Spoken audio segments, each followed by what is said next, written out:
Hello, everybody, and welcome. Welcome, welcome, welcome. If you are seeing the chat on the side, go ahead and say hello and tell us where you're from. You are here for the ISA and WGI Branding Your Creative Self workshop. And when we say workshop, we mean it. So get your pad, paper, and pen. You can't write anything with that.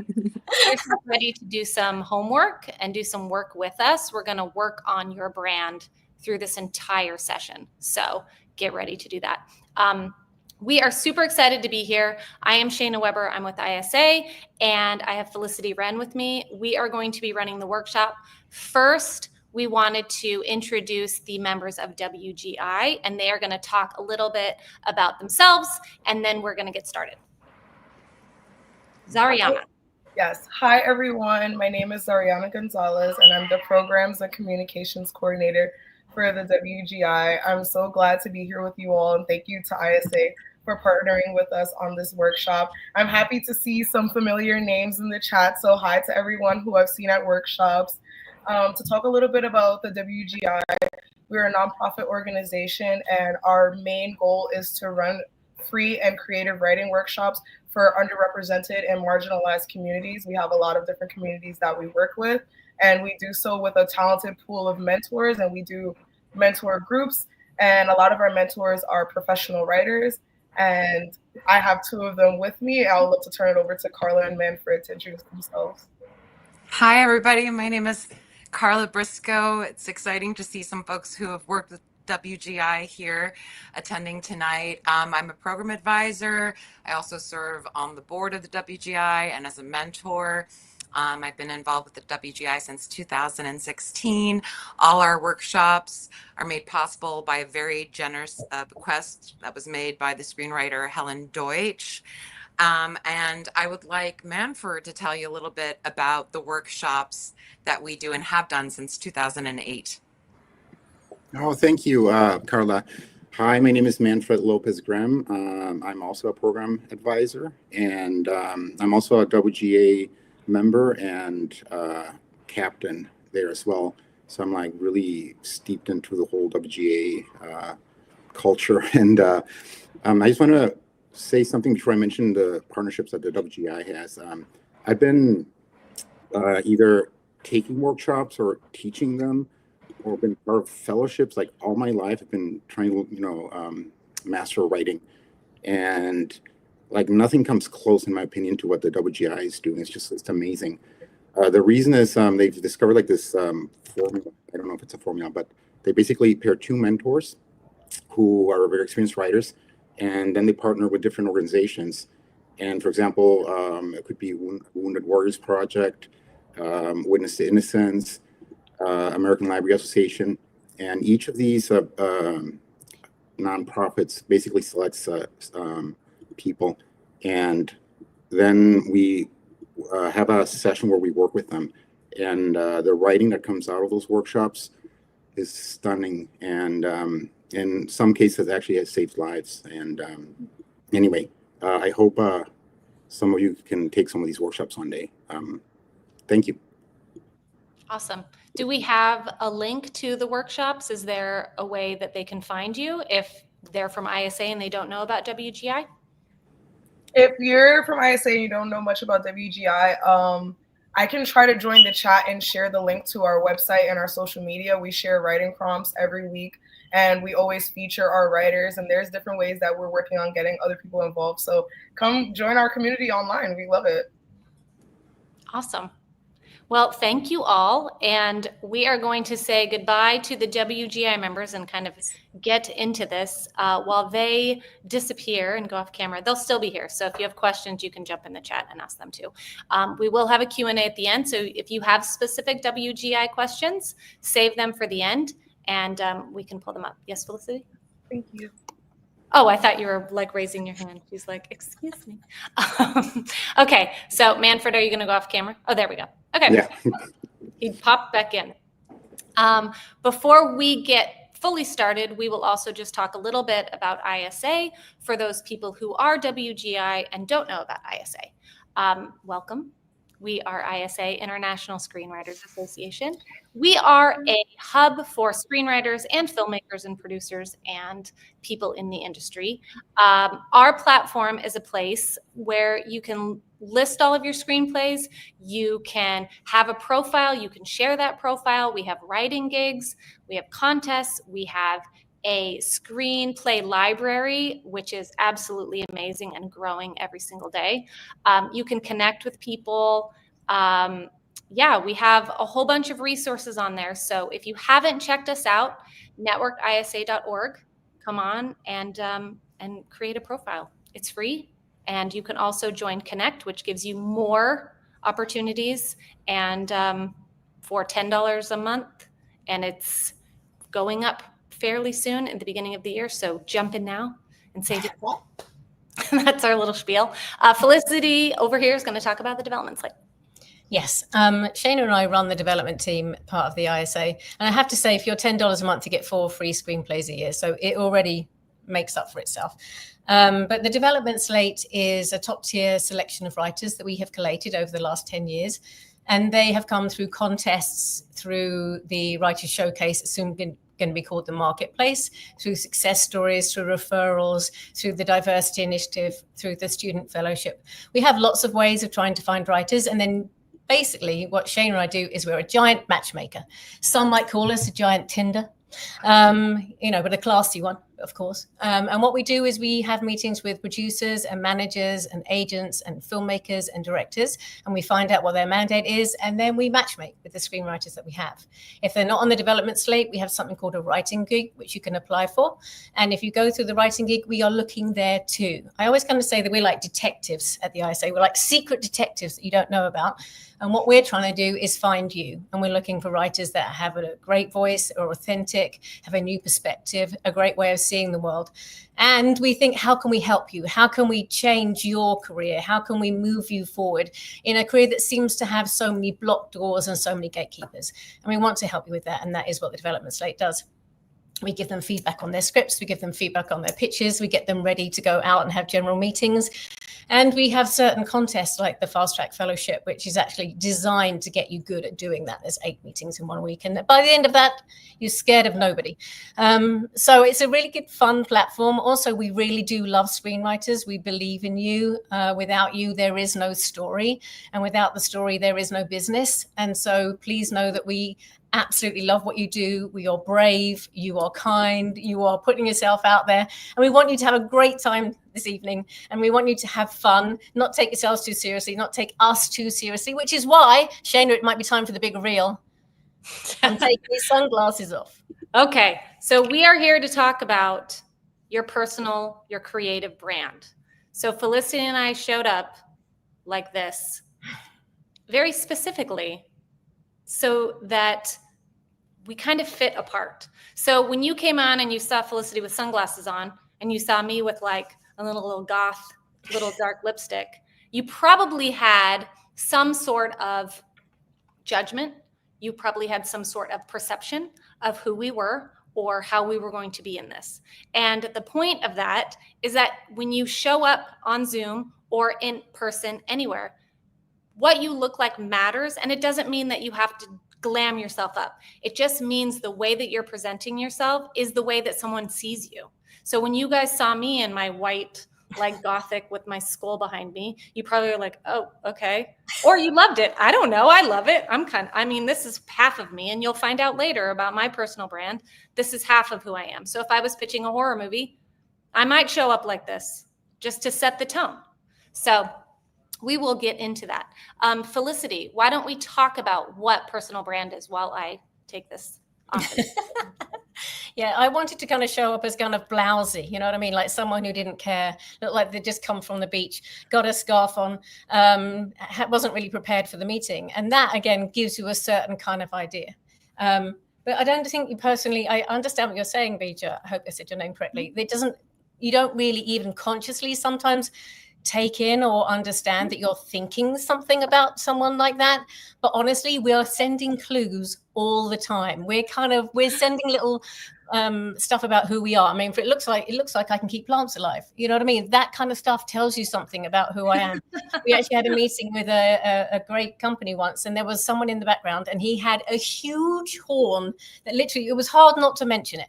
And he told us a story about a time that he was in a meeting and a donkey joined the A-list celebrity he was talking to. So I'm just saying, is the background, how you present yourself, is really, it really does make a difference. And so we want to start off with that. And you're right, we punked you. But I thought it'd be a bit of fun as well, so it's not too serious. But your brand is something, I think, as well, that you need to kind of know. Because unfortunately, working in the arts is kind of one of those professions where you somehow have to prove yourself every time you speak to someone and they ask you what you do.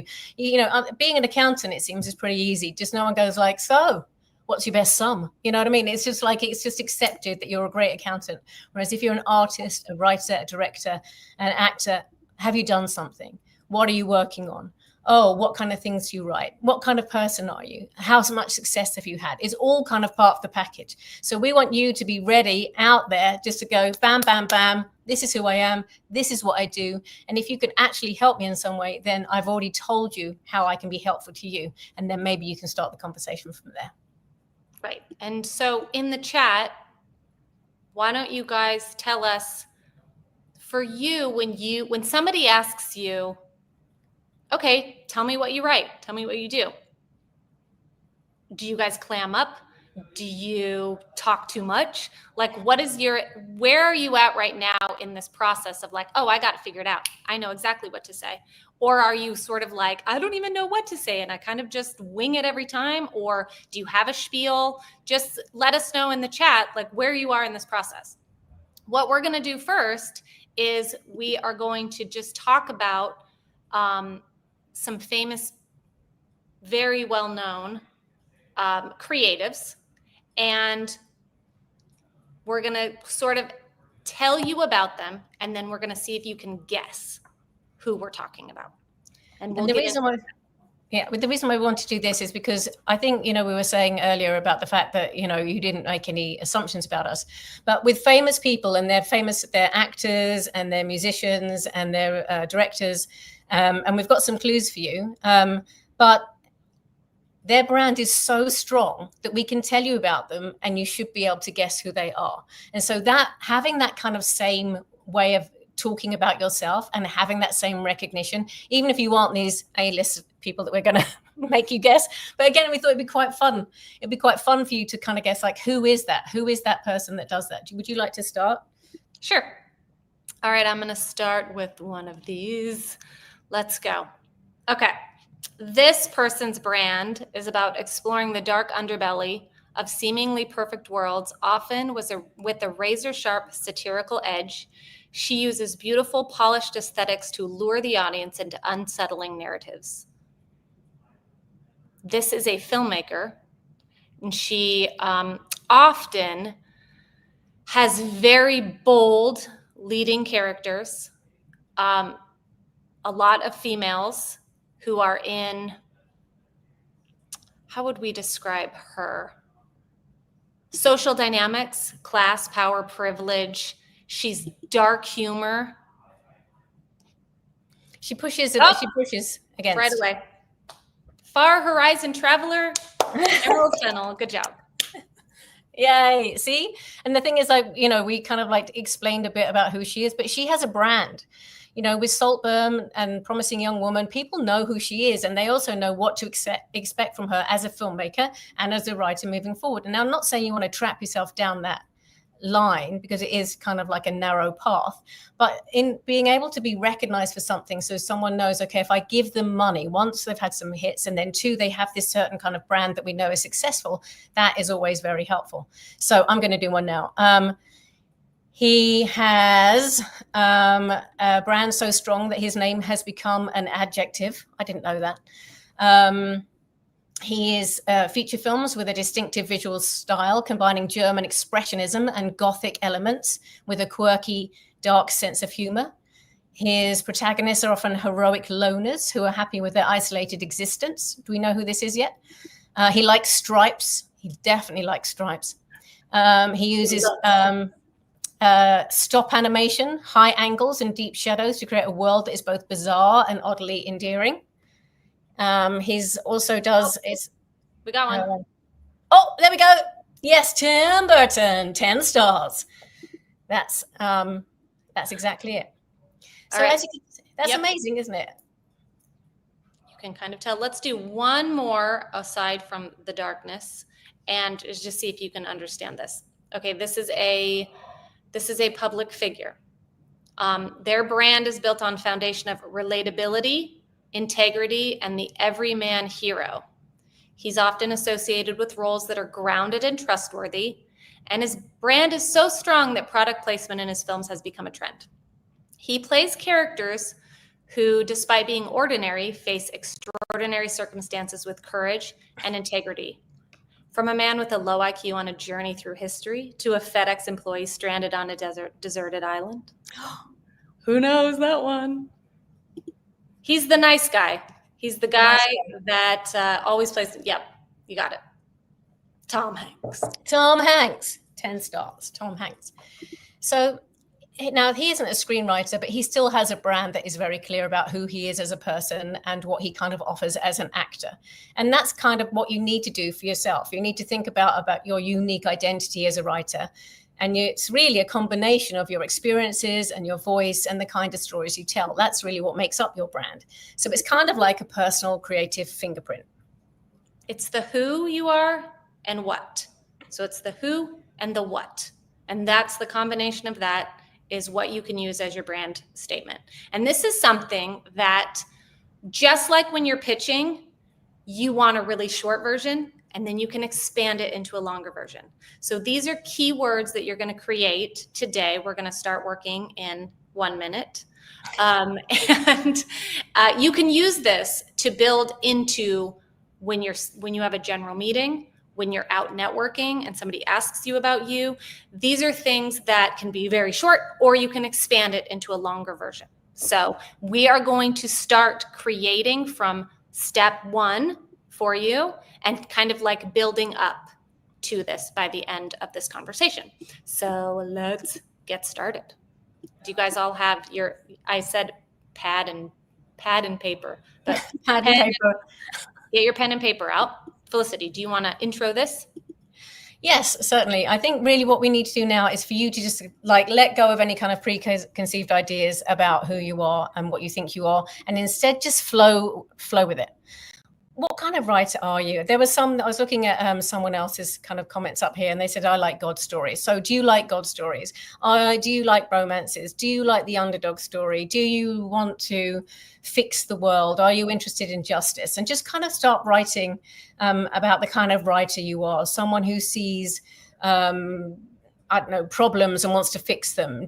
Are you interested in families and the family dynamic? Are you interested in pushing boundaries politically? You know, what kind of writer are you? Just really flow with that. Just like if you weren't sitting on criticism on yourself, what would you write? How would you be? What kind of writer are you? And I think just write those down and write yourself.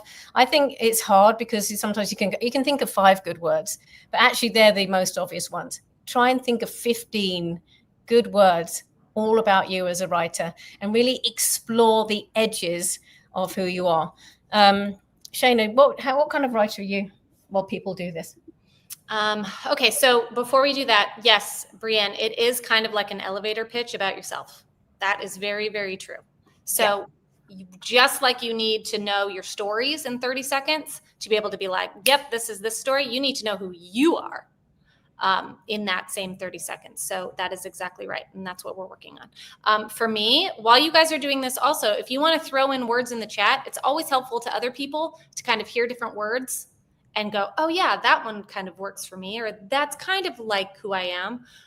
For me, the words that I always write down, I write outsider, I write underdog, I write darkness, I write deep, I write witty, I write emotional, honest.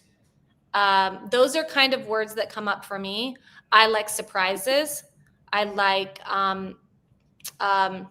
subverting expectation. I like people who are not put in a box, refuse to be put in a box. Those are the characters, those are the stories that I like to write. And I think I like people who challenge societal norms. I'm definitely a romantic. I like romantic things. But I want the story to work out differently from how society tells us things always have to be. I want to change the world. I want it to make it a better, kinder, sweeter place. I'm very into justice. I like people that make me think about things a different way. I like it when you layer characters. So if characters are very layered and nuanced, so I can learn something about them when they're doing something completely different, and it tells me some kind of inside moment about who they are. I love personal moments that really kind of reveal who the character is. I like character-driven dramas because I think when you can root for someone and really care about them and their outcome, then it makes a big difference as to how engaged you are. I want to see joy, but I also want to see melancholy. I want to see how life is sometimes really difficult, but that we can overcome it. I really love the positive human spirit. And I want to understand that everyone has a story. And that story is your voice, and your voice is very important, whether you do write it just for yourself and you show no one else, or whether you share it with your family, or whether you share it with your writers group, or whether you share it with the ISA, or whether you share it with the world. It doesn't matter. The fact that you are writing, the fact that you are telling stories, the fact that you are doing that deep work and that investigation when you are writing a story means that you are honestly a better person. Because it takes some self-knowledge. It makes a difference to who you are in the world. And it adds empathy and sympathy and sensitiveness and tenderness. And we need that in the world. So I love writers, and 10 stars for being one. I also like 10 stars. You might notice that's mine. She does. She really does. Really these are all good words. If you guys are having any sort of like trouble or you're looking to go deeper, think about what your favorite films are or favorite TV shows. Think about why you like those. Why are you always drawn back to Shawshank Redemption? Why are you always drawn back to, for Felicity, Eternal Sunshine of the Spotless Mind? You can pull from those movies if you write a list and then you go, what do all of these have in common? Why do I love this? I love the movie Labyrinth. Yes, not just because of David Bowie. I love it because it's whimsical. It has darkness to it, but also it's heartfelt. There's a strong female protagonist who doesn't want to be pigeonholed. She's finding her inner strength. She is saving her brother and herself, essentially. She doesn't wait for somebody to rescue her. She's rescuing herself in the end. She's just meeting all kinds of different characters and learning from them. And those are all things that I have pulled from in my youth to create my own stories. I love that. And I think there are so many things that when you start looking at your favorite movies and the characters in your favorite movies, there's a reason why they speak to you. And if you are feeling a bit stuck, then just go and search them out and go like, who is it? I mean, for me, for Eternal Sunshine of the Spotless Mind, and I added Arrival to that to kind of put the two together, and they still have very similar themes, which is about the human expectation to overcome. They're both in both of them. The time isn't linear. We explore how time works and you know, in Arrival, everything's happening all at once. They find out from the aliens, and then in Eternal Sunshine, then the dreams, we're hopping back and forth. So obviously I really like that. And I also love the fact, I have to have 10 minutes, by the way, to go and cry at the end of Eternal Sunshine. I love the romanticness of the fact that you go and do something, even though you know there might be a bad outcome. That's in Arrival and in Eternal Sunshine. And though that kind of sense of going into the fire anyway, because of love, because of a love for your child or a love for another human, and realizing it's going to be hard, that's so part of being alive and being on this planet. And I find that so inspiring. And then also just the idea of this human connection, that souls recognize each other and they can't resist this journey that they're going to go on. And I think if you can play with that in a movie, then I'm always going to be a big fan. Awesome. Okay, so this is the what. So what you're working on now is the what. Part 2 is the why, which is all about you and your origin story. And I don't mean that to mean when I was 5, I did this. It just means like when you decided that you were a writer, why? And that matters because in every pitch that you do, you have to include the why. Why me? Why am I writing this story? Why am I the only one who can write this story? It doesn't mean you have to have gone through everything that you write about. Absolutely not. But it does mean that this whole thing is about human connection, right? So you have to have some sort of interest in that or some sort of connection to it. So the why connects you to your work. So this next part that we're going to do, now that you've written down some adjectives about what you write, now you're going to work on why, who you are, and why you write these stories. So Felicity, do you want to talk a little bit more about that? Yeah, I mean, I always say to our writers on the development slate, there's no hiding from us. This idea that you can hide what you really care about when you're a writer or an artist in any sense is kind of ridiculous because you put yourself out on the page. And the way to really kind of understand your why is to think about the things that keep you awake at night. You know, is it, you know, are you very moved by the news? So you find that this story of like injustice is keeping you awake at night. And then you find that in your story, you are talking about it doesn't even have to be a court case. It just be the injustice of someone maybe getting something more than another person. And it kind of figures its way out in different ways. I find that family comes up a lot in people's writing because it's such an integral part of how you grow up and who you are as you grow up. And so having a problem with either parent or your siblings or expectation of what a family can be. And in writing the why, in telling that story, I think you are kind of going through a bit of catharsis yourself, and you're trying to help someone else because your why can help someone else when they're just watching a movie. I mean, same with Eternal Sunshine. You know, if I'm ever feeling like I need to remember that love exists, I can watch a movie like that and be reminded of it. So your why might help someone else who's going through a really hard time. And so you putting yourself out there, putting your why on the page and exploring these ideas that really niggle at you and kind of rough you up the wrong way will be a catharsis for someone else. And if you help, again, one person, then you've made a difference in the world. And also, it's just like you are a unique person.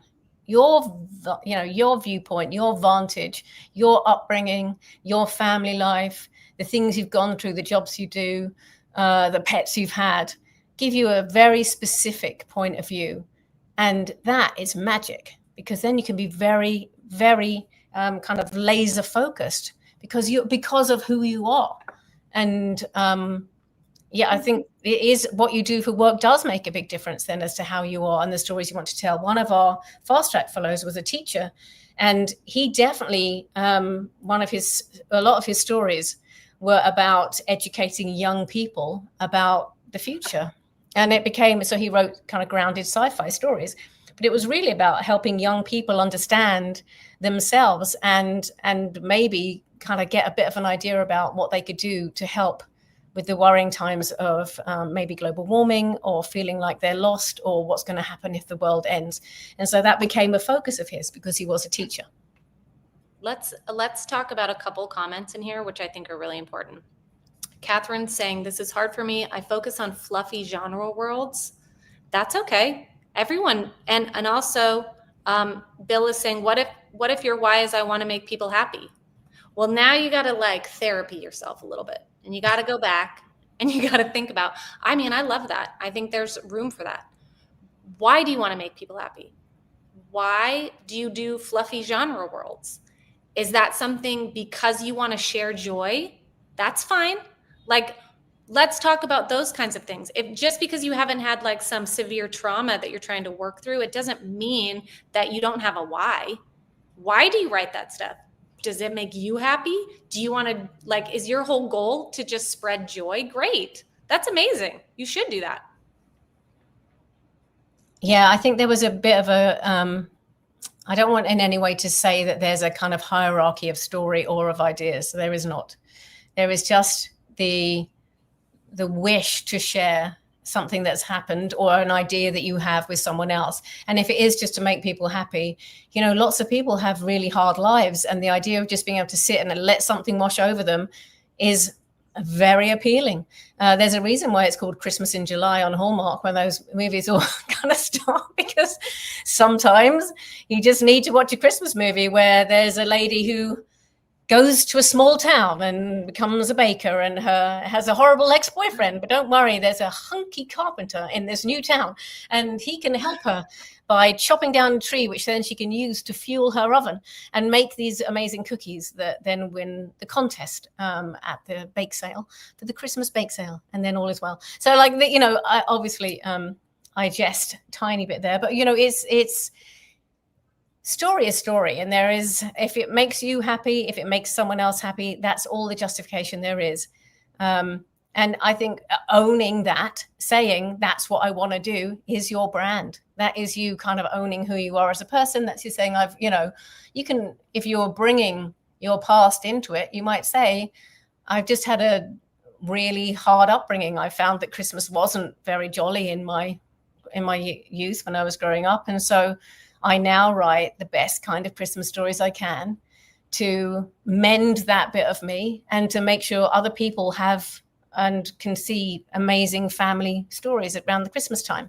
That's a great. Or the other side of it. Or I had the most amazing Christmases my entire life, and I had no idea that other people were not having those joyful Christmases. So as a writer, what I really want to do is open that up and share and create great moments around holiday for people who don't have that.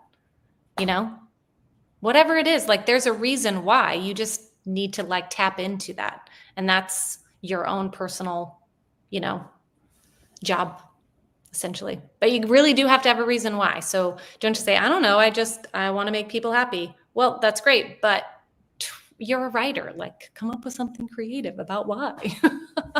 And I think sometimes you can start with something silly. It does, again, it doesn't have to be serious at the beginning.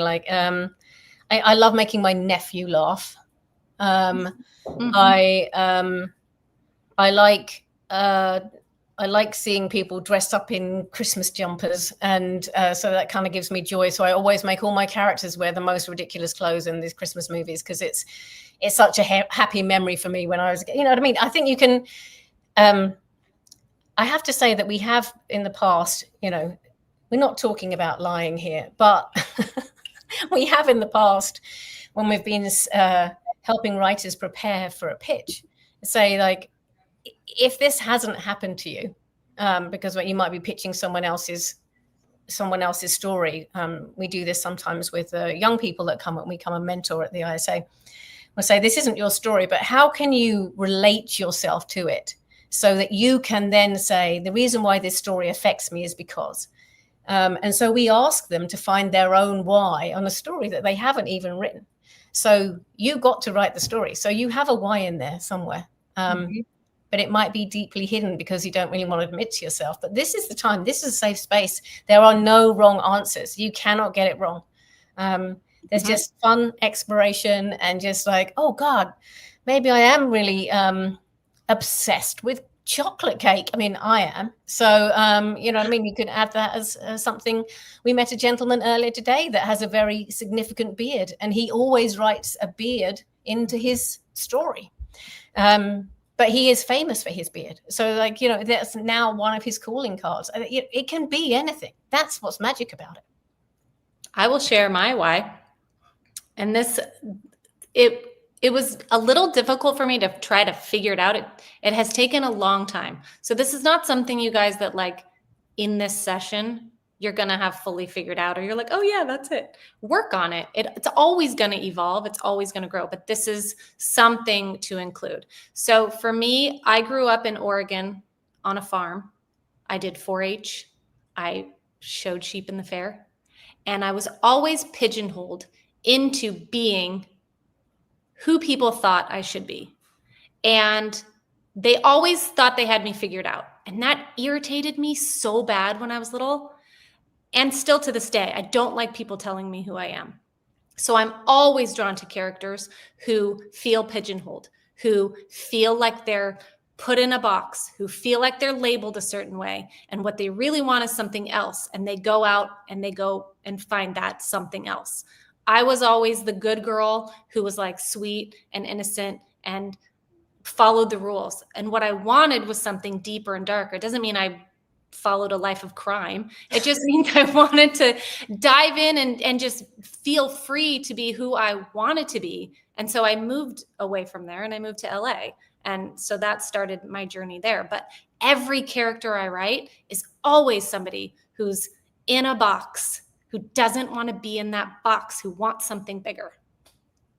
And it's simple. Like, that's not a huge, crazy, like drawn out story. It's just something that I figured out. And I think, you know, you have a range of stories in different genres. I mean, you prefer a certain kind of genre, but you have different genres. And that's the thing. You don't have to just be a romantic writer. You don't just have to be an action writer to explore the theme. The theme can be explored in different genres. It's just about how you put the story around it. And I love that story about being unconventional. I think for me, it's just mine is like, I hope that we can do better. I hope that we can do good in the world. I really want to do good in the world. And I think stories can do that. And Beja did this lovely, did you see Beja's comment? 531, I write slice of life in all genres because I believe in normalizing the realities and imagination of marginalized people like myself. I believe that as long as I have the gift to write, I'm infinite. Wow, written like a true writer. That is absolutely beautiful. And also, I like cinetrope film and videos. My parents said children should be seen and not heard. I think that's why I became a dreamer and love to write characters who need to connect. I think that's wonderful. Like, not wonderful that your parents said that, but wonderful that you pulled that out, because all of this is about human connection. Everything that you're writing about yourself, everything that you're putting on the page, every meeting that you have, every pitch that you have, every conversation you have in this industry is about human connection. That's what it is. It's not about plot. It's not about your character arc. It's about human connection. You got to find a way to connect to that person that you're talking to. And the best way to do that is just be vulnerable enough to be like, oh yeah, I can relate to that. Oh yeah, so-and-so that I'm cousins with relates to that. Something like that. You know what I mean? Just human connection. That is the name of the game. Do you think someone might want to come on board and just do a little, are we kind of there yet, do you think? Mm-hmm. Are one of you brave enough? I mean, this is something we would love to float. Maybe we won't do it now, but maybe you can get yourself ready to think about it. Is we would love a few people to come and pitch what they write and why they write it. So what kind of writer you are, what you actually write, and then why you write it. So I'm a writer of fairy tales. I write in the horror genre, horror comedies, and then I'm making this up. So obviously, can you tell? It's really good. It's really great. It's really polished. And I write them because I've always loved storytelling. It's something that used to happen to me when I was a kid. My dad used to read me a story before bed. So that kind of tells you a little bit about who I am as a writer. So the kind of the stuff I'm interested, the kind of things I write, and then why I do it. So it's those three things really that we really want you to focus on. How do we bring people up? That is the question. If you feel, Lindy Baker wants to volunteer. So how do we do this? Hello from backstage. Lindy, if you do want to volunteer, put your email in the chat and I will send you a link, and then I will delete your email so it's not online forever. Lindy Baker, I'm so proud of you. Honestly, part of this being a writer and getting it, I know it's hard because so much about being a writer is kind of being with yourself and in your own head and kind of writing the stories and not putting yourself out there. But unfortunately now, if you want to sell anything or you want to move in this business, you've got to be able to talk to people and you've got to network and you've got to put yourself out there and take some risks. And honestly, this is the safest place to do that. Dina, can we repeat the three things? So yes, it's kind of like what you write. So is it kind of like it's Do you want me to just read mine? I'm going to read you guys mine. This is kind of the format. I write stories about outsiders and underdogs who may not look the part, the people who refuse to be pigeonholed and end up finding their own strength. I grew up on a farm in Oregon, a small town girl everyone thought they had figured out, but inside I was craving something darker and deeper. That's the kind of energy I bring to my characters. They don't wait around to be saved, they save themselves. My voice is kind of a mix between Taylor Swift's emotional honesty and Wednesday Addams' dark wit. And at the heart of it, I'm really interested in human connection and what it means to be truly seen for who you are. So something like that, where it's just a short thing, that certainly wasn't perfect. And I felt like, and I was reading it because I don't have it memorized because it's always evolving, but it's something like that. There is no correct format. There is no perfect way of doing it. You do you. So if you want to jump on, put your email in the chat and we're going to pull you guys backstage and then we'll pull you up each one. But what I loved about that is you talked about why, you talked about your style of writing, and you talked about the kind of stories you like to tell. So, and that is really the kind of the three things. It's like the why and the stories that you tell and why it's important to you. And then also the kind of the genre, as in like. Yeah, I could have added genre in there, but I write horror. I also write fantasy. So I didn't include genres in there just because I was just trying to be a little bit more broad. But if I was having a meeting with somebody about a horror movie, I would tweak that to kind of go in that direction. I think that's the other thing to remember is that you do need to change your brand and your story of your brand depending on who you're meeting. So if you are, and depending on which project you're pitching. So for every project that you kind of go out, and if you are having a meeting with someone, slightly tailor your personal story a little bit to suit the project that you're kind of actually talking about. Mm-hmm. Just because, and then also do your homework on the person you're meeting. See if you can find some kind of connection with them, your project, your work, your personal reason for why you're there. Because there's a reason why they felt drawn to bring you in for the meeting, why they liked your logline, why they perhaps liked your pitch materials. And that is because they felt some kind of connection. So when you're talking to them, you're trying to figure out what they, I don't know, were inspired by or hooked by when they kind of decided to meet with you. And you've got to lean into that and say, this is why I do it. You know what I mean? While being also very genuine. It's not about lying, but it is about reading the room, which is sometimes quite hard to do on a Zoom. It's being a salesman. You're essentially a salesman. Yeah. Same kind of thing. Anyone that wants to volunteer, you need to put your email in this chat here, not on YouTube. So just this chat here that you're adding to here. And then we can send it to you. I've added my own email because I'm not seeing anybody else's email come through. So maybe they aren't allowed to put their email in the chat. I'm not sure. This is something new we're trying out. So we're all learning together. So, yeah. So we don't know what we're doing. You joined our experiment, but we were like, it would be so fun if you could kind of like, we would love to hear your stories. You know, I mean, it's lovely to see them here, but also to actually see you. So email scott@networkisa.org with your email. And we will then, if you want to come up, and then we'll send you a link. You have to join that link from your computer, click on the link, and then you come backstage, and then we bring you forward. While we're waiting for that, does anyone have any questions? Are you stuck on anything? Do you want any feedback on any little parts of it? Like, throw that in the chat and we'll try to answer some things while we're kind of waiting for people to come up. It seems like it does prevent it. Writers Guild Initiative also said that they had trouble putting stuff in YouTube too. So I'm trying to think if maybe we can do another little guess about a brand, about someone. Should we do that? Sure.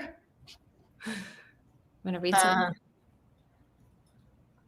Oh yeah, how about this one? Her brand is, and she's not a screenwriter, by the way. She's someone, but she is in the entertainment industry. Her brand is a masterclass in controlled narrative, authenticity, and cultural legacy.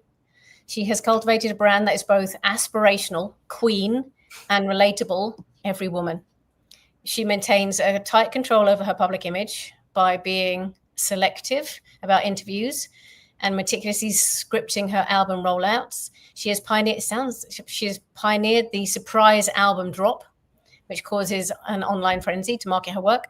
Her brands extend beyond music to fashion, fragrance, films, all while maintaining a consistent image.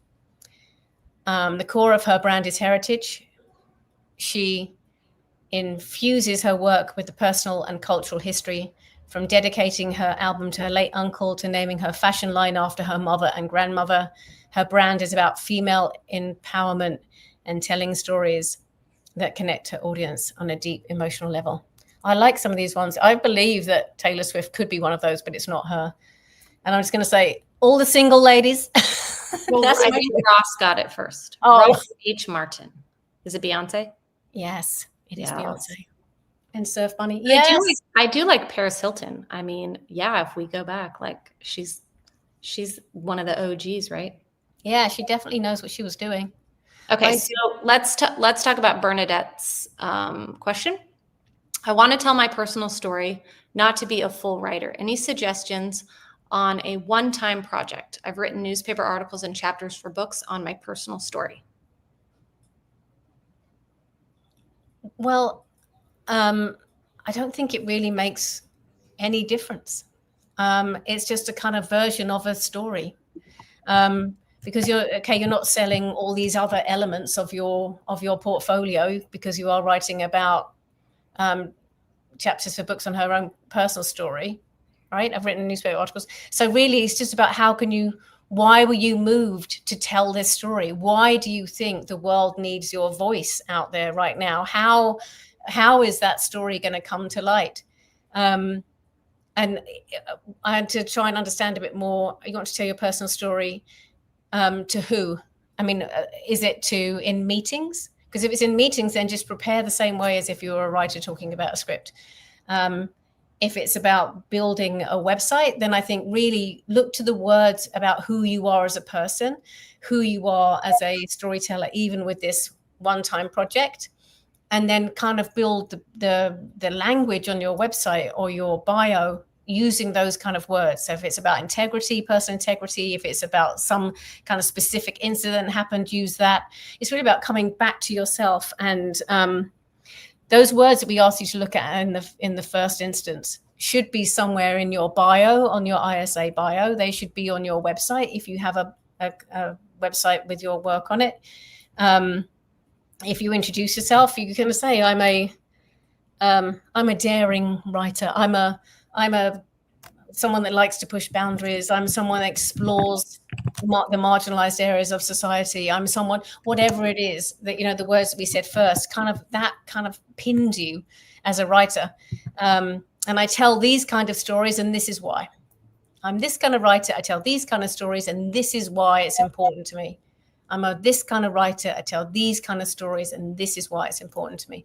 And that is always going to be a great kind of opener. If someone says, what are you passionate about? Also, if you meet another artistic person, don't ask them, what have you done recently?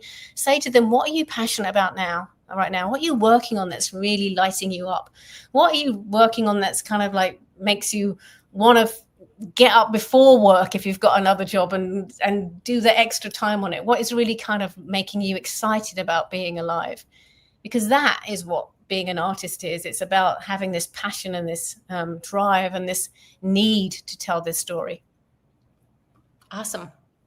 We are going to get to Martine's question. I think that's how you say Martine or Martin. We're going to get to that question. Great question. Let's pull Lindy up. Hello. First, just amazing human. Yay! Yeah, who was not prepared to be on, so you get to see me with my no makeup, hair not done. But whenever I'm on Zoom, I have fake lipstick on there. Oh. You did that the other day, and I did my eyebrows. And today, Felicity was like, "Do you still have your eyebrow thing on?" I was like, "No." That was a bit rude. You know what? You have a great background. Your lighting is good, so Good. you're good. Good. So whenever you're ready, go for it. Well, my story is that I'm unique in every way. So all of my stories end up being unique too. I was born as the oldest of 13 children by the same parents to start off with. And I was also born as a clairvoyant. And so I started life out with a very much different point of view than other people. And in overcoming the uh, the difficulties that come with being a psychic, because a lot of people don't think that that is a difficulty. I ended up doing a lot of things. And one of the things that I did was working with police departments, homicide departments, in solving their cold cases and also being on call to go out whenever there was a child or missing person abduction, that they would call me and ask for information or advice. In the beginning, I would actually go out with them. But over time, we found I didn't need to go out because I do probably what you would call remote viewing. And with remote viewing, I can actually go to that location from wherever I am and see what's going on. So all of my stories are based on true stories, but I don't want to write crime stories. I want to write real human stories. So one of my scripts is called Rainbow's Secret. And Rainbow's Secret is all about a psychic who's going through an identity crisis, but a woman pleads with her to go find her missing 7-year-old niece. And so she allows to go do that. And in the meantime, she runs into a child pornography ring. And so it becomes a very deeper level than what she ever anticipated. So that's Rainbow's Secret. And then another one that I'm working on, I don't recall what my working title is even on it. And the reason I started on that is because I did a post over on Threads, and it was a simple post about something that happened in my family. And I got over 100,000 views and 77,000 likes, when usually I've got like 5 or 10, anything. And so I said, wow, this is highly marketable. People are interested in this. So I've got to get going on this right now and write query letters for this and go and look and see up on IMDb in the ways that I've learned to do what producers, etc., would be interested in that kind of a genre. And it is of high interest during this period of time because the story is about, and it's also why I'm qualified to write it, it is about a teenager in my family who was kidnapped and raped by a man and his wife when she went on a job interview. And so it's everything that we had to go through with her being a juvenile. As a juvenile, you have no rights going through the court. And so it's everything that she experienced having to go through 2 trials. And so after she went through that trial, she did have a mental emotional breakdown, and she's been institutionalized ever since, where the man got 1.5 years in prison. And so as a result of our experience with that, I started the first victim witness assistance program in the United States, because up to that point, there was no one who was standing up for the juveniles, even for the victims of crime, telling them what was going to go on. So the person that the defendant, he gets an attorney that says, dress nice, talk this way, don't mention this, don't mention this. But any of these victims, especially the juveniles, get a little notice under the door and said, you got to show up for the grand jury tomorrow. And they have preparation. So that's the one that I'm working on right now. And it really is like the scriptwriter's challenge, because I go to, maybe this would be better as a book, because there's certain details that would be better described in a book, or maybe it should be a script. So I'm starting out with both. I'm kind of juggling on those. So that is my story. Then I also do some Christmas stories too. And maybe you can imagine what Christmas with 13 kids in a little small 6-room house is like. And it was probably more different and crazy than people would even imagine. So they're Wow. all based on true life, true stories. Lindy, you are very interesting. Thank you. You won that part of this contest. You're incredibly interesting, and I think we're all invested in who you are. You did a really great job at the beginning. I think that because you have so many different elements and you're clairvoyant, and therefore all your stories have to do with what you know already, is incredibly valuable in that way. Instant credibility. I'm on board with you. Like, I want to read your stuff. I think what you did seamlessly into that first screenplay that you wrote, and one of my stories is this, and it leads into that. Perfect. I think the only thing that if you were in a meeting, you would want to leave room for someone to jump in and ask you a question or comment or start the conversation with you. Because by the time you got to like your third, in the middle of the third one, I was kind of forgetting what you said at the beginning that I was super interested in talking to you about, because now I was over here and I was like, oh, well, that's interesting too. So you just got to break it up a little bit after you talk about yourself and then start the conversation. Yeah. So in other words, I've got to develop a lead in where I say this is maybe saying this is the first of mine, but I have others. To be able to allow them to stop and comment on that first one, letting them know that there's something else that's also forthcoming. You were really natural. It was great. Yeah.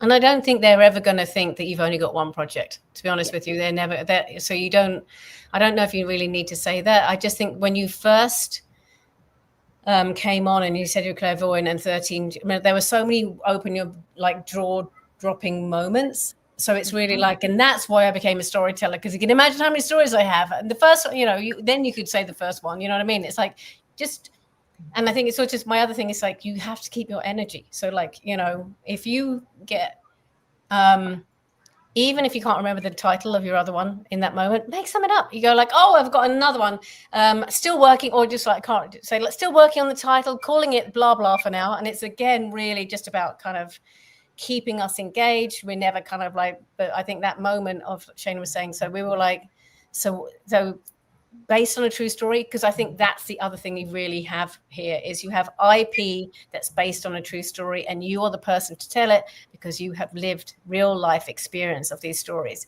So I think you have, they're always looking for writers that could be a consultant on a TV show, or to kind of have this experience. So I think writing the book at the same time is also a really good idea for these stories. Even if then someone could, if there's a group of the stories in a book, then someone could option that book and then make these different stories. If you're having a lead detective that's always solves the crimes, then it becomes a series or a franchise. I mean, there's my brain's like. Hey, you should always chat when you jump off here, because you've just gained a bunch of fans who are very in your world. So congratulations. Well, my website as a clairvoyant is lindybaker.com. And I must be doing something right because I've been in business for 30 years. So I must have got something right. So thank you. Thank Lindy, you. You are amazing. Thank you so much. Thank you for the opportunity. Bye, Lindy. Thank you so much. Bye-bye. So now we're going to do Joe E. How you doing? Hello, Hi, Joe. Joe. I can't follow that. Yes, you Put me in can. the back of the line. I can't follow that. Yes, you can. I'll try my best. I can't either. Trust me. I'm like. Yeah, I feel like a very ordinary, boring person now, and I've got a British accent. So anyway, but Joe, go ahead. Tell us about yourself. Yeah, so my name is Joe Ellis, and I'm a kid of the 80s. I grew up on Star Wars, comic books, Saturday morning cartoons. Those all those things helped me get through my childhood. It was kind of a rocky childhood, but no matter what was going on in my life, if I watched Indiana Jones or Super Friends or anything like that, it would just make me feel good. And it would just take me out of whatever was going on in my life. And then I can just at least for an hour or two, I can just put my mind into this fantasy world. So as I've grown up, I want to give that back to other kids, adults as well. I still follow all that stuff, but definitely for kids. So what I did is I started writing my own comic book series called Trifecta. I self-publish it. And one of the main things people always ask me when I do my signings is, when is this going to be on Netflix? When is this? I want to see this, especially this weekend after Demon Slayer. Like, we want to see this. So I wrote a pilot for my comic book series Trifecta, which is a treasure hunting action adventure. Just think Indiana Jones meets Marvel.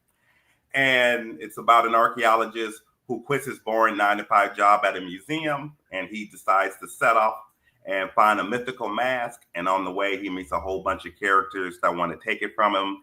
And it's basically a race to get off this island with the mask without being killed.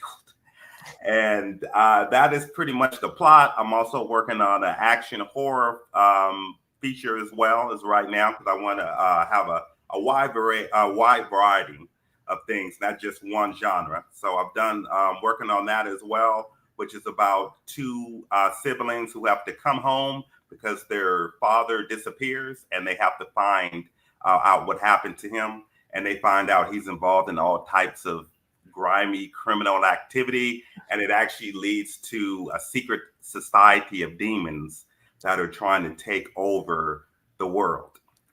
But overall, that is my pitch.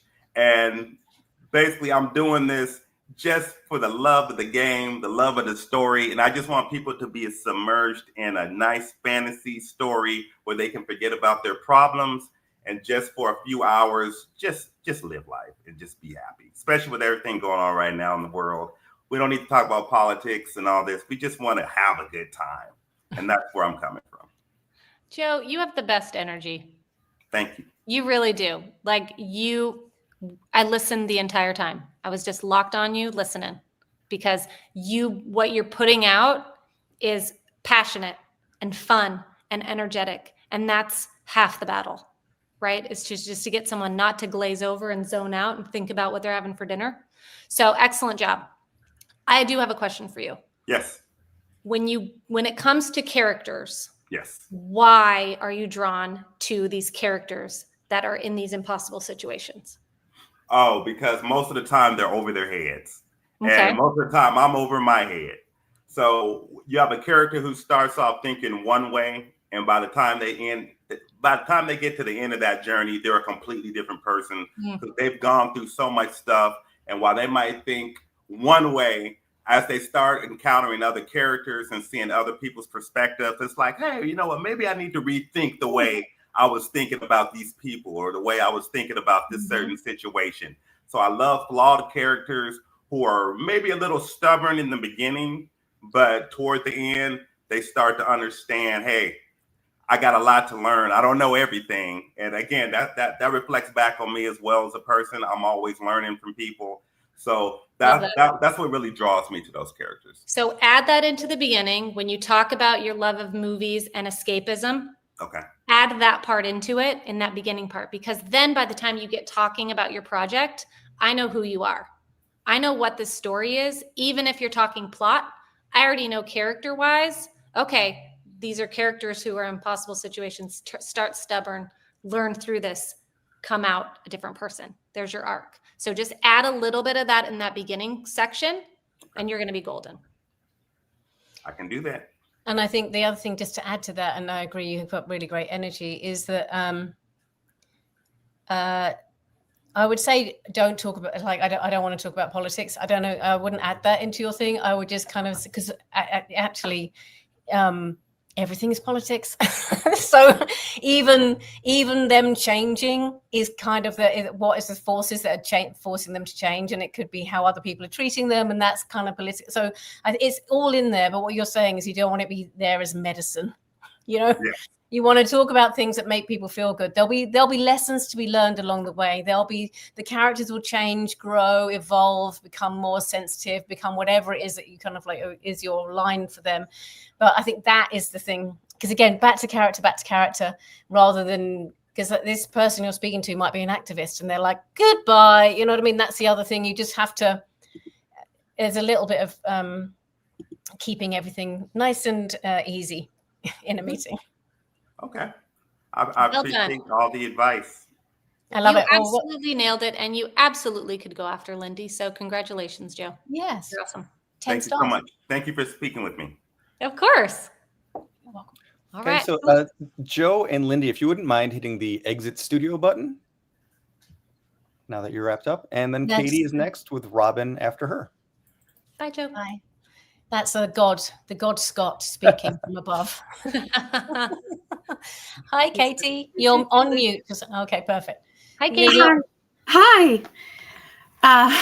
So I didn't think I was going to get picked because I never get picked. So You got picked. Hooray. and I don't know why Joe didn't think he could follow that. I definitely can't follow them. Yes, you So can. You're good. You're doing it, Katie. It's happening. It's happening. You're following. I've never written anything. Okay. I was told by my middle school teacher that I should do anything but write.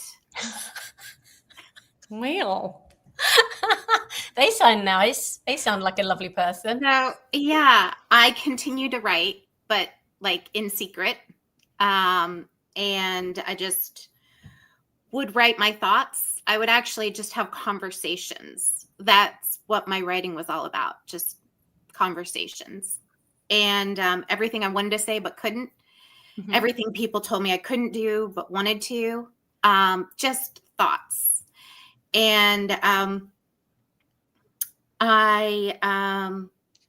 little bit about me. I had a career in the auto industry for 28 years. I do not care for cars. I mean, they're nice, right? I appreciate nice cars. But I love people, and that's why I stayed so long. It's a male-dominated industry, so I could tell I could actually do a pretty good like horror picture on just the industry. I hate to say it that way, but that's, yeah, especially being a female, being young. And I was told, at least you're pretty, right? So I made it a point of trying to like tone down my look, go in there as covered as I could from like neck to, not showing, revealing anything, and still, climbing the ladder until COVID hit. In 2020, I got sick and went on disability. And since then, my world has turned inside out, upside down. My father was a physician, so I saw healthcare from a very different light. I saw the other side of healthcare. I didn't realize how privileged I was when I was growing up, to be able to be healthy and to have access to healthcare, not be turned away from a hospital when you needed care, which is what happened to me in COVID. I was told I was too sick to be admitted, to go home. And if I survived the next 10 days and felt like I needed to be rechecked, I could come back. But they advised that I just stay at home and self-quarantine. So that's what I did. Oh, did we lose her? She's like, and I'm out. That's what I did. And I have no idea where she went. So that was kind of an amazing exit. What an exit! Right at the perfect time. I feel like there were some things there that I really liked her setup. It felt so cozy. So I kind of like felt like there was a great atmosphere. Kind of Katie came with this real kind of warmth and with the lights behind and all that other kind of stuff. I feel like we didn't really quite get to hear what her stories were about. So we didn't quite get there. But I think everything could have been condensed a bit. You know what I mean? It's just like, I think just if you have got a story where you got COVID very well, and then what did that do? You got COVID very badly, sorry. And then what did that do? How did that propel you forward? How did that being ill, suddenly being denied medical care, and then maybe want to tell this story, just kind of get there a bit quicker, just because also people are weird about COVID. I still think it's too early for COVID scripts. People don't really want stuff about contagion and I don't know whether that's going to change, but I feel like there was a big push against, kind of because it was such a hard time for the entire world that no one wants to really relive it. So I hope it's about kind of moving on from there. Yeah. Do we have another one, Scott, or are we done with the? Oh, Yes. Robin. So we have Robin. how much time do you want to? Because I think there's people that want to keep coming. We do have We're going to Robin go until 6:30, and so that's going to be our cutoff. So if there's a couple more people, totally happy to bring them up. It doesn't seem like people had a lot of questions to throw in the chat. If you do throw them in the chat, still we'll try to answer those. But I think the best way to learn is just to keep having people come up and telling their stories, and then you can kind of be like, oh yeah, I like how they put that together, and I like how this or that didn't work for me, or I'm the same or I'm different. So yes. Hi, Robin. How are you? I'm good. Hello. Thank you so much for having me on here. Nice to meet you. Nice to meet Tell you. us about yourself. Well, my name is Robin Fusco, and my favorite way to describe my work is that I write layered psychological thrillers that take the women you love to hate, throw them in fucked up situations, and make you root for them. The worlds I create are filled with shades of gray, moral ambiguities, unreliable memories, and especially issues of identity. As I grew up, I realized that my vision of myself was really just based on stories and false memories and others' beliefs. So I ended up finding a love of just exploring what happens to characters when their fundamental selves are shattered. That's what I do in my work. It's amazing. You did a really great job. Congratulations. Yes. I mean, it was so neat and tidy. I mean, I think that's the thing about it, is it feels very put together. I guess because I was waiting for you then to picture something, because I think that's what everyone else has done. So I was like, that means you know, if you wanted me to, but I didn't know if you were pitching. No, I feel like I think it's you hit all the beats incredibly well. You know what I mean? You did. It would just flow naturally into that next beat, which is one of my projects is this or whatever you're talking about. So yes, that was a sort of a seamless way of transitioning into a project. I think for me now, I'm curious about who you are and these characters that you're creating. So that's a great thing, because if you're opening it up to curiosity from the person, and I instantly connected with what you were talking about these flawed women, you know, and I was just like, okay, let's talk about these women. I want to know who these are, who this juicy stuff is. So I think you did a really great job. And it can be as simple as that. It doesn't have to be some big drawn out thing. Like not everyone can be Lindy, who's a clairvoyant and like crime and all this stuff. You know what I mean? You opened up so many different like little webs of talking about things to kind of get into that story. So well done. Yeah. That idea about people will live their life with an idea of what happened and it's misheard and all that, you know, that is because I think everyone goes like, oh yeah. And I think when you said fucked up as well, I was like, oh great, you know what I mean? Because I'm a great swearer. I love swearing. So I'm always I think, like, you know, if someone shies super away from that, they're not going to like my scripts. Right. So I kind of just put it out there. Absolutely. Get it out there. Bill's asking, what are interviewers wanting? Should you wait for them to ask you questions? Well, I mean, with what happened, with Robin there, as I was like, so I wanted to say, so what's your project? You know what I mean? So what have you come to tell me about today? Do you know what I mean? So that would be the question. With a general meeting, sometimes it's just a getting to know you meeting where you just done all your homework. You basically need 30 questions that you could ask this person that are in some way going to help you in your career moving forward. And you get that all prepped so that if the conversation doesn't flow, you've got a million different things you can ask them. And you don't have to be just doing a long monologue about your work, because honestly, there is nothing worse than that. People don't want a long monologue. They actually want to know you as a person, because it's such an interactive thing to work with someone. They're not just buying the script, they're buying you. You're going to be working with them for at least a year, maybe 2 years on a movie. I mean, it's really a long kind of process. So how can you connect with them?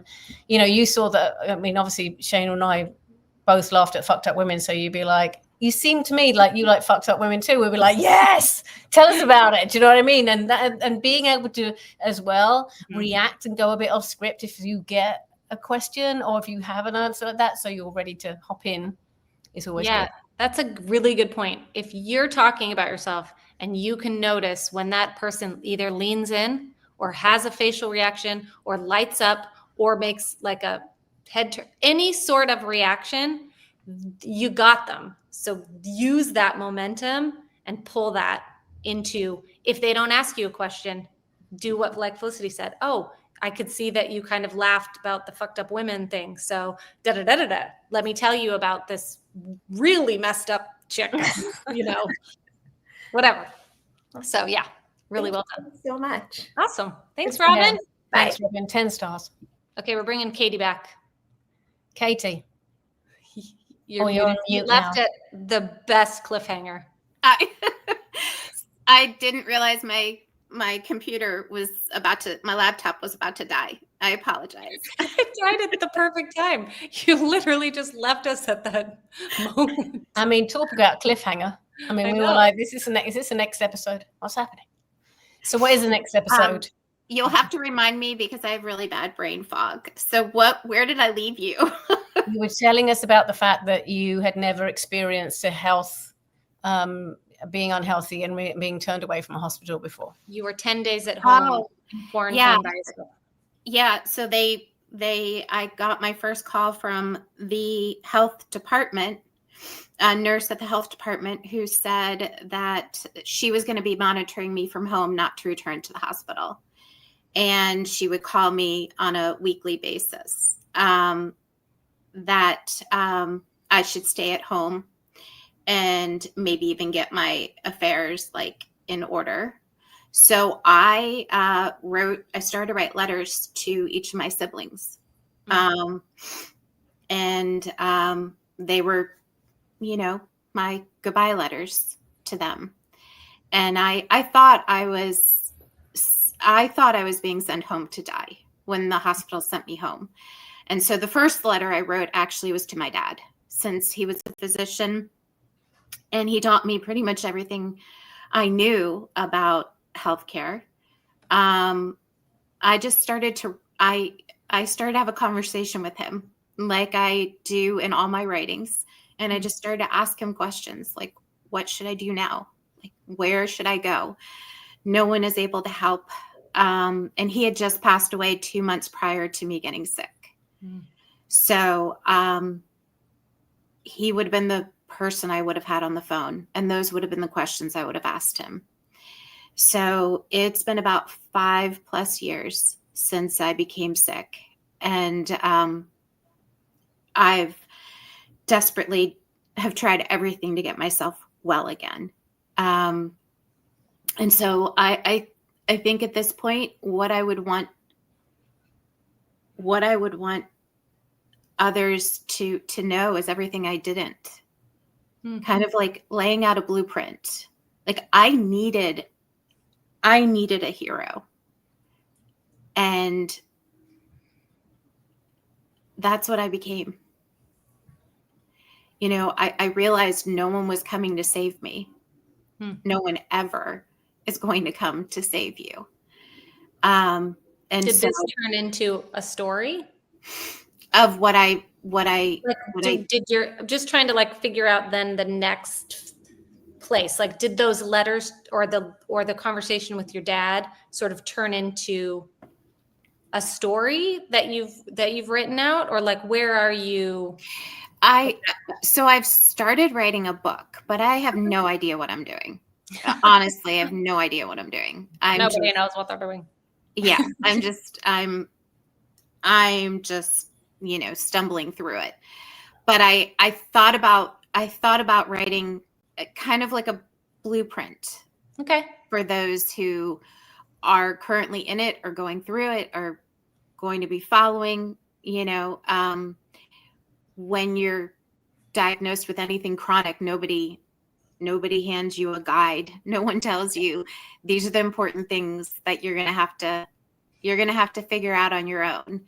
And no one ever talks about mourning your own life while you're living it. I think this is a really important thing to talk about. And I think finding a way to do it, I would say, this would be my advice, is in a way that is slightly away from yourself. So it's not just you. I think you need a character who's not called Katie. You need a character that this is happening to, and you need to work out a path for that person. And you need to kind of work out the beats that are going to happen.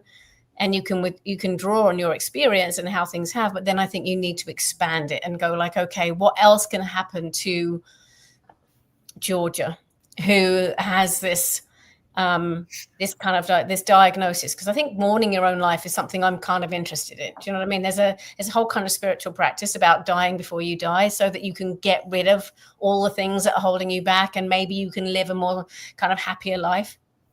So is there a way to kind of like take your suffering and turn it into something that is going to help other people? And I think there really is, but I would just remove yourself from it a bit, because when it's you, and this happens a lot with screenplays, when we see screenwriters, it ties you down, it bogs you to the story, it keeps you welded to the story of the truth.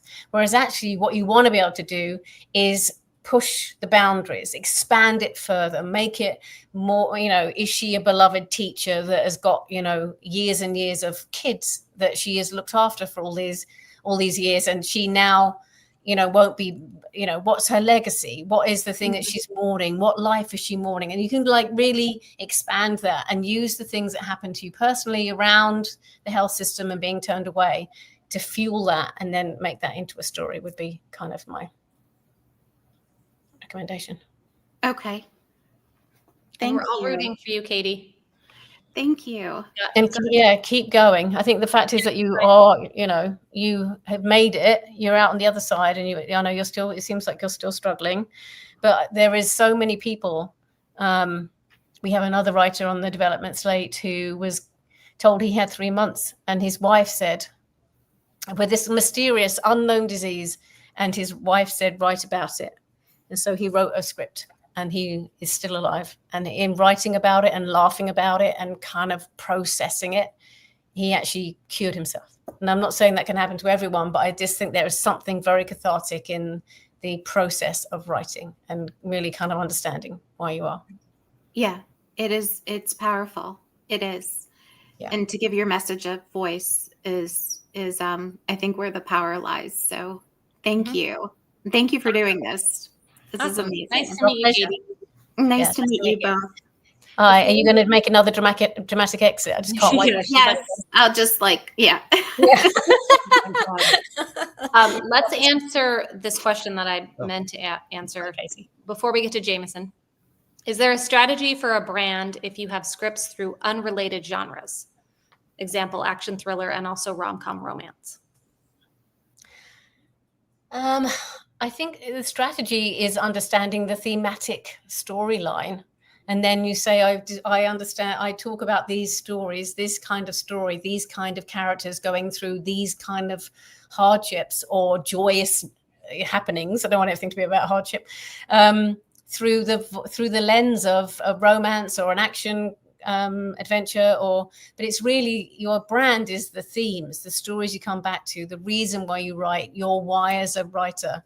That are your themes. That's the thing that powers your engine, which then you can be explored. So if it's family or justice or the underdog or whatever it is, that's your theme. And then in your theme is your brand, and your brand then can be explored in these different genres. I liked it. And you don't just have to have one theme that you follow. No. If you do rom-com, I write fantasy and I also write horror and I also write comedy, but my characters are the ones that always have some sort of underlying, want or thing that they're trying to figure out, whatever their arc is. You got to really sit down and think about what your characters have in common or what your stories have in common. And sometimes it's not always there super easily. You kind of have to deep dive and do a little therapy on yourself and kind of go, okay, this character, that character, what do all these people have in common? Or what do these two have in common? What does that one have in common? And why am I interested in this? And why am I interested in that? And I think that's back to that exercise we talked about at the beginning, where anyone can choose 5 films they like, but choose 20. So really dig deep, 20 films you like, and the lead characters and what they go through, and write out every single one. who are the lead characters, what are they going through, what is their story arc, what changes for them during the movie or the TV show. There can be TV shows too. And then if you look at those, there'll be some themes. There's a reason why it's your favorite, and it's because it really talks to something in you. And then if you go to your work, I think you can then look at your work and go like, oh, actually that's the same as this theme here. And that, I think I'm exploring this myself, because honestly, sometimes we don't want to look at ourselves very, very hard. And I understand that too, but so don't look at the movies you like, so it can give you again that slight sense of just one step, so it doesn't feel quite as like an attack or worrying that you can get it wrong. Mainly it's about fear of saying the wrong thing, doing the wrong thing, getting stuck. You know what I mean? But there isn't a wrong thing with your writing. Scott, how many people do we have on deck? Let's try to get through these people, and then we're gonna wrap it up. So if you guys need to leave, go eat dinner, go to bed, all of that, that's fine. Let's just try to get through. How many do we have, Scott? So we have Beha and I believe it's Ariana. Okay, cool. Okay, that's great. Jameson. All right, perfect. Jameson, you're up. Hello. And I like your background. Thank you. It's giving kind of like haunted cabin vibes a little bit. A little bit, yeah. That's why I like it. Well, I try to spruce it up with board. Well, You're like fun but spooky. spooky. There's a skeleton I can see in the background. Yeah. It's a little blurred out, but I can see it. I see you, Boney. Hi, my name is Jameson. I write across genre and format, so I write shorts, half-hour comedies, and features. But I strive for character-driven, often wall-breaking stories that resolve grief, despair, or fracture into hope, healing, or found family. I like big characters, big ideas, big speeches, and big swings, possibly because I come from a big, chaotic, loud family. I'm the middle child of 5 in a diverse, middle-class, neurodivergent family that broke up in 2010. I'm currently a copywriter who's devoted 6 years of his career to advertising gambling. I helped launch the Caesars Sportsbook app and helped devoted work to turning beloved celebs like the Mannings, Vince Vaughn, Kenny Mayne, JB Smoove, and more into gambling spokespeople. I'm sorry. Every risky wall-breaking story I tell is an act of atonement for all of that. Otherwise, it's not so much why I'm writing, but what I'm writing through. Whatever it is, whether it's my own recovery and mental health issues, my own healing from the fracture of my family, or my current anxieties, environmental, AI, parasocial relationships. Why didn't Studio 60 ever get renewed? And more. Whatever it is, I am always in pursuit of connection and repair. And that's pretty much Very well done. I was very invested. I was listening to you the whole time. I didn't stray. So that's, the beginning of it. You did great. I would say that if you are looking at a different screen than if you, take a couple beats and kind of turn and talk to us, because it does feel a little bit disconnected. It's totally fine if you're talking about a project and you're over here and over here. We all do it and look around. You don't have to be like, oh, hi. Let me just tell you. But if you can sort of address, and make eye contact every once in a while, that would be amazing. Yeah, there you go. Yeah. No, I think that's it. And I think as well, sometimes it felt a slightly bit, well, how can I say it? I don't mean removed, but I think it's just I think it's just I'm a messed up. I'm in recovery. I'm just trying to put my wall back together. I'm just trying to work out what on earth is happening. I'm trying to recover from my teaching celebrities or turning celebrities into selling gambling. You know what I mean? And I just own it a bit more, because I felt like it was you slightly removed it to the writer rather than, I'm this. I'm sorry. I like the I'm sorry. I think that was really funny. That was good. You know what I mean? But it's just and so I'm writing stories to make amends, because I need to try and feel better about, and just own it. Because honestly, you're witty and you're funny. Mm-hmm. So, tonally you were spot on. I already kind of know your vibe. So you did a great job there. Yeah. Really well done. Thank you. And it's not, I know we were having to read at the same time, but honestly, I was giving a grant once and they didn't get the grant because the 2 people I was speaking to, neither of them were looking at the camera. And I was like, I don't know who you 2 people are. So honestly, if you can get it so that you're kind of staring weirdly at your own neck, that's what I do on Zoom. There we go. There you go. The light just disappears. Now we see you. But yeah, okay. So there is, definitely there's a setup thing. And then, I look like I'm haunting you myself. It's so bright. But there is, It just kind of helps. That's all. Yeah. But we're well done. 10 stars. We should go next to. Good job, Jameson. That was really interesting. Thank you for sharing. Yeah. Thank you for having me. Cheers to being messed up. 10 stars. Who's next? We have 2 more, I think. Hello. Baja, the amazing writer that we quoted earlier. Nice to see you. Thanks for jumping on. Hi, yeah, it's actually pronounced Beja, and I'm sorry about my throat. I'm going through like bronchitis right now, so you kind of got me, but that's okay. So yeah, so I am Beja Ayana, and like I stated before in the chat, I am a slice of life writer, kind of like Issa Rae or a Ellen Montgomery or a Frederick Beckman or Alice Osman. I always say that every story, well, every life truly begins with the first page. And so my first page began on September 10th of 1992. So yes, I'm a Virgo. You're welcome. I write slice of life in all genres because I believe in normalizing the realities and imagination of marginalized people like myself. My favorite genre is romance because it is all encompassing. It's comical, it's whimsical, and thanks to reality TV, we know that it's like, toxic and sometimes like nonsensical. Like, what is Love Island? What is life after lockup? Like, like you can't write this, but you totally can write it, and that's the fun part, right? And like also like thanks to true crime, we know that it's like dark, and it can be thrilling, and it can be horrifying, and it's both requited and unrequited. So like I've written a work called Type, and the log line of that is like essentially unpacking relationships from a unique perspective of a Black woman, an asexual that knows what she wants out of love and life. So kind of like a Sex and the City meets Insecure type of show, but just like again like just unpacking like what that is and like what romance can be in slice of life form. It's also like powerful and political, I feel. I wrote this work called Can You See Me Now?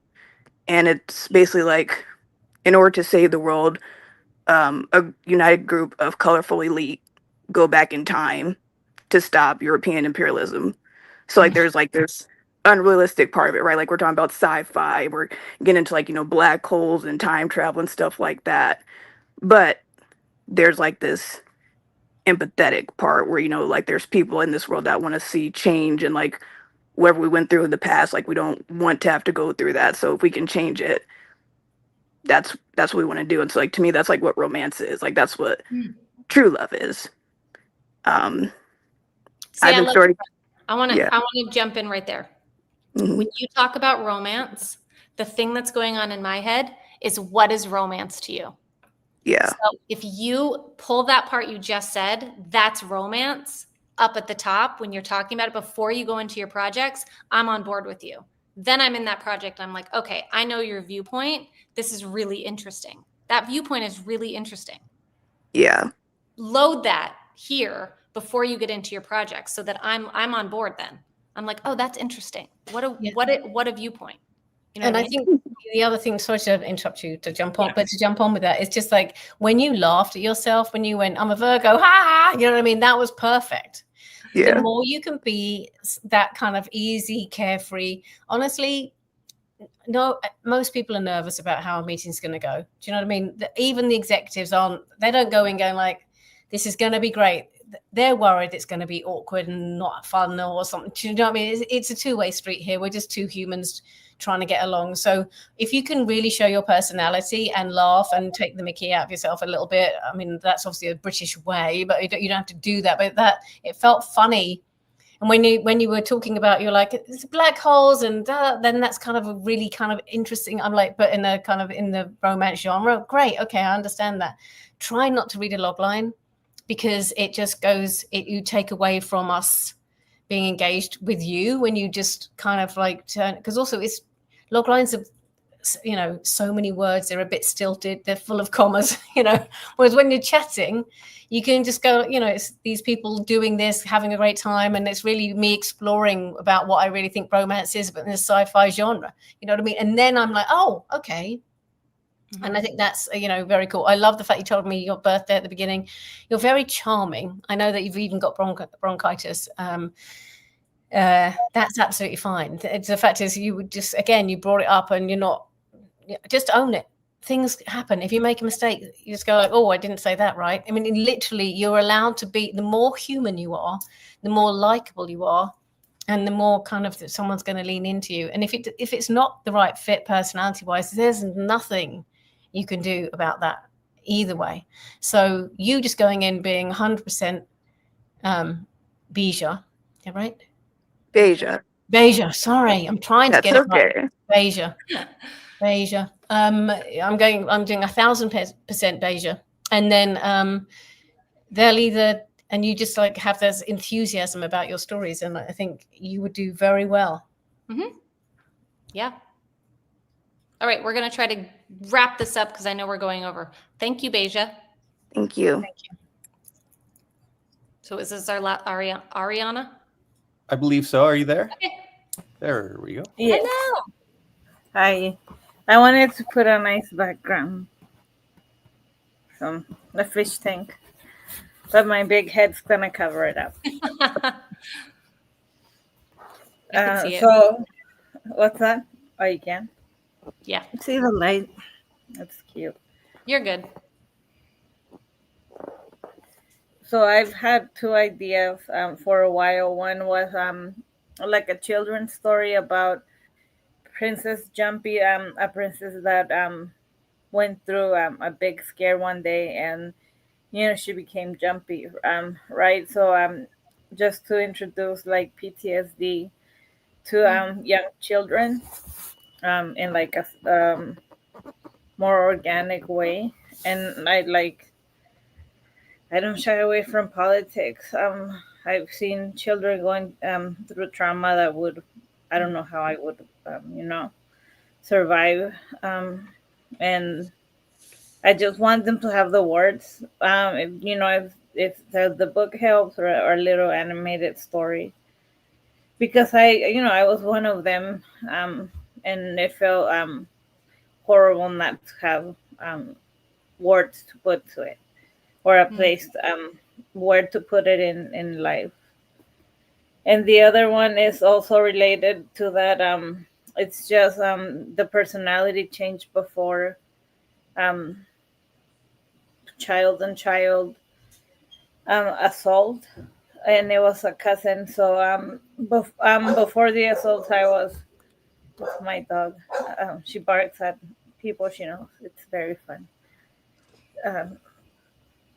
Like my nickname used to be Little Flame, based on a book about a little devil that would get into, and that was they happened at 10 years old, and that nickname started when they gave it to me when I was like 7. So just exploring that, which is for me like the most difficult part of the recovery. Just like looking at it and owning it, that it happened. Okay. I mean, it feels like you've got a lot of source material, you know what I mean? A lot of things to kind of draw on from your own experience. And I think that's kind of, we need a bit more about that in the beginning. It's just about who you are as a writer. And I would just start with that, I'm a writer about children recovering from trauma because I have seen a lot of that in my life. And I'm finding ways to understand it myself and to help other people to understand it and to really find a way forward. And so I've written some scripts about, and just something that just gives us a bit more place to land. I love that you tried to change your background, but like it's better that it's still, if because it's just so that you can feel a bit more comfy, and then we can feel a bit more comfy. It's, you know, we've had people with sheets behind them before or whatever. Do you know what I mean? But it is something to consider when you have a Zoom meeting and you are kind of getting ready. Do make sure that you've kind of set yourself up so you're ready for success, whatever that looks like for you. And then I think really kind of with children's in particular, it's a difficult thing because when traumatic things happen to children, it's really hard to know who the audience is. So if it's an adult story where terrible things are happening to children, then it probably needs to have more of an adult title with more of an adult thematic kind of storyline through it, because it's not, unless it is a children's story.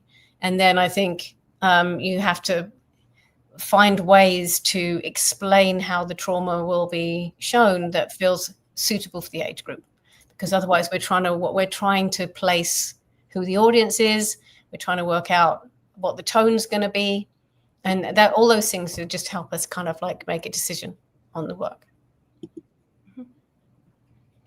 Thank you both. You're welcome. Thank you for coming on. Honestly, it's such a brave thing to do, and we really appreciate everyone that stepped off that cliff. I mean, I think you all are really interesting and dynamic, and that's the thing. It's like everyone has a different story, so figure out just how you can put that into the what, why sort of like framework, and then just always be tweaking it, always be working on it, evolve it. Like if you see a new movie that you love, why do you love this? Why are you drawn to this? If you've written something new, why? You're going to pull those elements into this personal story about yourself. Yeah. And if the WGI members are still here and they wanted to come on to say farewell, I think this is the moment. If not, we understand. We did a lot of talking. But your members are amazing. I hope we had some new members from the ISA members here as well. I know that Max Tim, one of the ISA folks, jumped on at some point. And so I hope everyone had fun. I love how kind you were to each other. Honestly, that made for a really great experience in the chat. If you do have any other questions or anything that you feel like you would like to follow up on, then you can email Scott. He's already put his email in the chat, scott@networkisa.org, and he can forward them to us and we can see if we can answer any of those for you.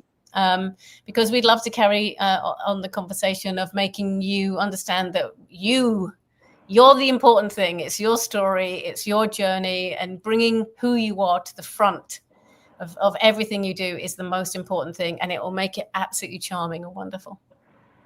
Yes. Thank you, everybody. And we will see you next time. Good night. Yes. Thank you for listening.